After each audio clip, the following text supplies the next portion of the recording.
नहीं रहे। तो फिर आप रामगढ़ विधानसभा में क्या कर रही हैं? आप मैडम एक मिनट मैडम, आपका हक है घूमने का रामगढ़ विधानसभा में। नहीं क्यों समाज के साथ है मैडम? मैडम एक मिनट सर, रुकिए ना मैडम। शाम को 5 बजे खत्म हो गया था, आप यहाँ पे क्यों हैं? नहीं मैं जा रही थी। क्यों गाँव में घूम रही थी या जा रही थी? और आपका उनके यहाँ क्यों गई थी? क्यों गई थी? क्या आज क्यों गई थी? अखोड़ी में क्यों घूम रही है? और आपका गाइड करेगी गोली मारेंगे, गोली मरवाइएगा? आप गोली मरवाइएगा? आपका गार्ड कर गोली मार देंगे, गोली मरवाइएगा? रुकिए ना, कौन पाल जी से आप यहाँ पे हैं क्यों? इस वक्त की सबसे बड़ी खबर आ रही है, दिल्ली में लाल किले के पास एक कार में ब्लास्ट हुआ है और उसमें एक व्यक्ति के मरने की और साथ ही साथ कई लोगों के घायल होने की भी खबर है। उस पर भी बात करेंगे, लेकिन सबसे पहले समझिए, ये वीडियो देखिए।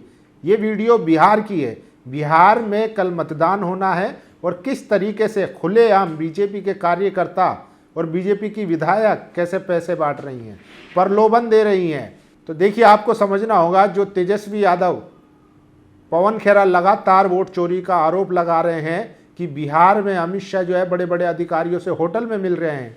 इतना ही नहीं, खुलेआम देखिए कैसे आचार संहिता लग चुकी है, लेकिन उसके बावजूद भी लगातार बीजेपी के लोग नोट बांट रहे हैं।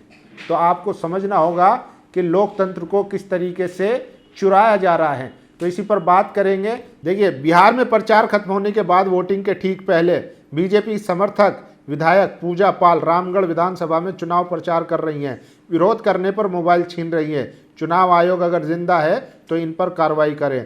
तो ये देखिए, ये पूजा पाल है, यूपी से आई हैं और यूपी पुलिस इनके साथ हैं और बिहार की रामगढ़ विधानसभा में चुनाव प्रचार कर रही हैं। जब लोग वहां पहुंचे, शुक्र करिए कि आज टेक्नोलॉजी का ज़माना है, हर आदमी के हाथ में फ़ोन है, तो वो तुरंत वीडियो बनाने लगता है। यानी कि हर आदमी पत्रकार है इस टाइम।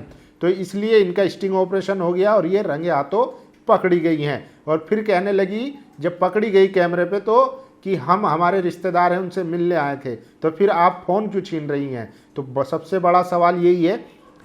ये उत्तर प्रदेश के चेल विधानसभा की बाहुबली विधायिका हैं, जो मतदान की पूर्व संध्या पर रामगढ़ विधानसभा क्षेत्र में उत्तर प्रदेश पुलिस के साथ खुलेआम घूम रही हैं और मतदाताओं को पैसों का प्रलोभन दे रही हैं। विरोध करने पर मोबाइल छीन रही हैं और गोली मारने की धमकी दे रही हैं। पुलिस प्रशासन और चुनाव आयोग मौन है।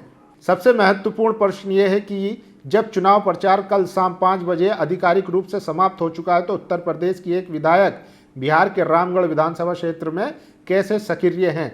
तो सबसे बड़ा सवाल चुनाव आयोग पर है। और देखिए, तेजस्वी यादव ने अपील की है, आप सभी मतगणना से अपील है कि आप सभी कल 11 नवंबर को हो रहे चुनाव में महागठबंधन समर्थित राष्ट्रीय जनता दल के सभी उम्मीदवारों को राजद द्वारा लड़े जा रहे सभी विधानसभाओं पर लालटेन छाप पर नीला बटन दबाकर अपना बहुमूल्य वोट दे, भारी मतों से विजय बनाए।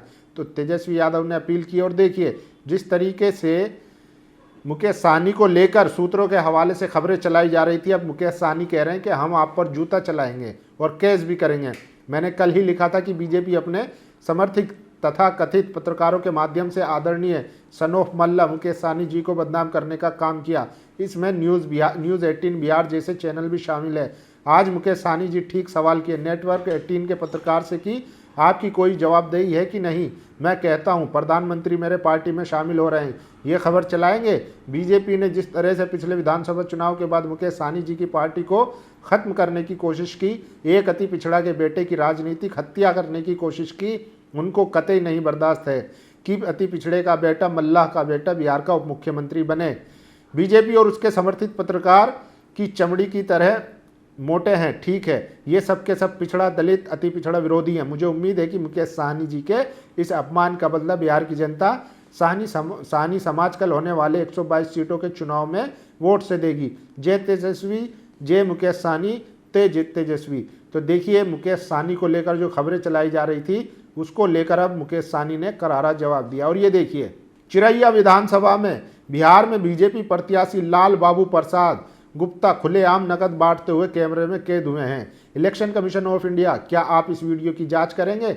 जो भी बची हुई शाख है उसकी रक्षा कीजिए। तो देखिए कैसे महिलाओं को नोटों का बंडल बांट रहे हैं लाल बाबू प्रसाद गुप्ता। चिरैया विधानसभा बिहार की ये वीडियो वायरल हो रही है।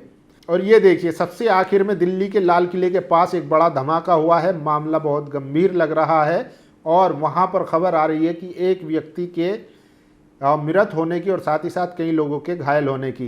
दरअसल वहाँ पर पार्किंग में एक कार खड़ी थी जिसमें ब्लास्ट हुआ, उसके बाद उसकी आसपास की कार में भी आग लग गई और कई गाड़ियाँ जलकर राख हो गई है। तो ये सबसे बड़ी खबर है। आप सोचिए, फरीदाबाद में RDX पकड़ा जाता है, दिल्ली में ब्लास्ट हो रहा है, लेकिन पूरी और दिल्ली में गैस चैम्बर बना हुआ है, पोल्यूशन इतना हाई है, AQI 700 प्लस जा रहा है, लेकिन ट्रिपल इंजन की सरकार आप सोचिए बिहार में वोट चोरी करने पर लगी हुई है।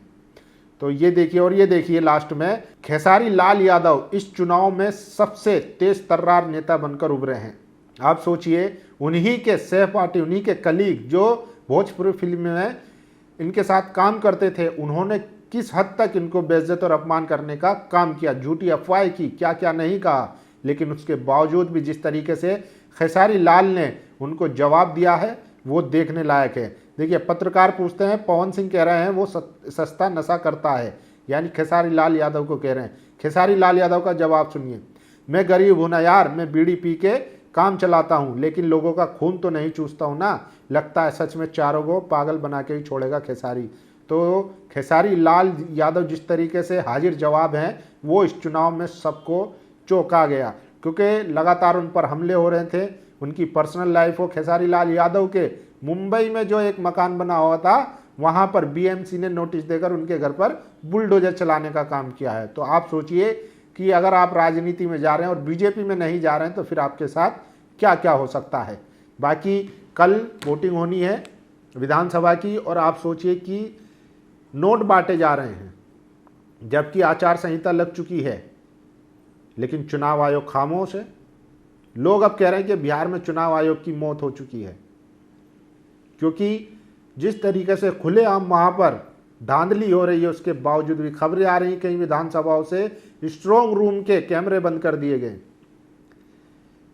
पहले फेज की जो वोटिंग हुई थी उसका अभी तक कोई डेटा सामने नहीं आया चुनाव आयोग की तरफ से। तो सवाल कई है, लेकिन कल बिहार की जनता 122 सीटों पर मतदान करेगी और 14 तारीख को फैसला होगा कि बिहार का मुख्यमंत्री और बिहार का भविष्य क्या होगा। अपनी राय जरूर दीजिए। शुक्रिया। नेशनल दस्तक की आपसे गुजारिश है कि अगर इसको बचाना चाहते हैं तो नेशनल दस्तक को सब्सक्राइब करने के लिए रेड कलर के सब्सक्राइब बटन को दबाएं, फिर बेल आइकन की घंटी दबाएं। नेशनल दस्तक को बचाने के लिए बहुत जरूरी है कि हर खबर को शेयर करें, लाइक करें, कमेंट जरूर करें।